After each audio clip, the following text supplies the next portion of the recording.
In the debate, I call first Geraint Davies from United Kingdom on behalf of Socialist Group. Please, Mr. Davies, you have the floor. Madam Chair, we just heard from the OECD that the problems are to do with productivity and inequality, and that the UK leaving the EU complicates matters. But I would suggest to you that the Brexit of Britain is a complete economic disaster, not just for Britain, but for Europe, and will have wider ripples throughout. On the 23rd of June, the British people were promised three things. They were promised lower costs, they were promised less immigration, and they were promised continued market access.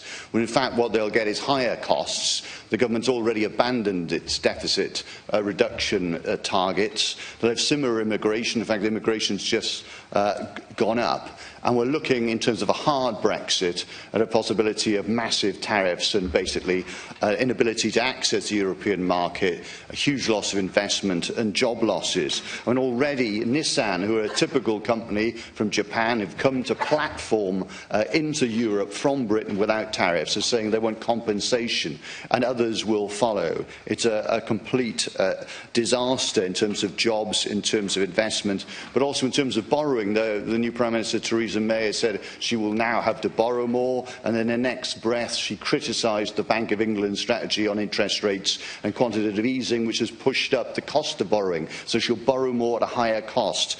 What a disaster to do the same thing. Sterling has been torpedoed. It's at a 30-year low because of the pronouncement of a hard Brexit, which wasn't what the British people voted for. And it's my considered view that British people will demand, and I'm certainly demanding, a referendum on the EU exit package. Not whether in principle we should leave, but whether what we're offered represents what people reasonably assume they get, which it clearly wouldn't. We've seen a rise of xenophobia, a problem for workers from elsewhere in the EU. The average worker from the EU, in fact, pays 34% more tax than the consumer in public services. So if we swapped young Polish workers for retired British people in Spain and France, obviously we'd have a massive strain on our tax and public services, not something I would particularly want.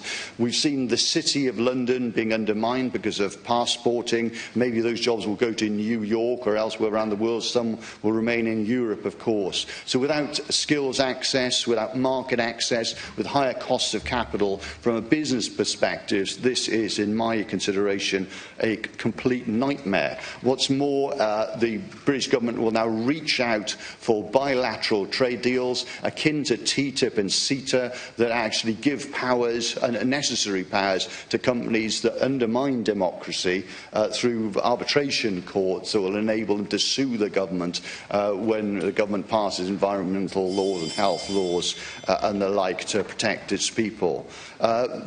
Theresa May has, in essence, positioned Britain as a tax haven off Europe with lower health and environmental standards, lower workers' rights, and I'm concerned about contagion. I do hope that we turn back from the brink of becoming an impoverished, isolated country, that we do have a second referendum, or at least a vote in Parliament that's currently being denied, and we join our happy home again in Europe.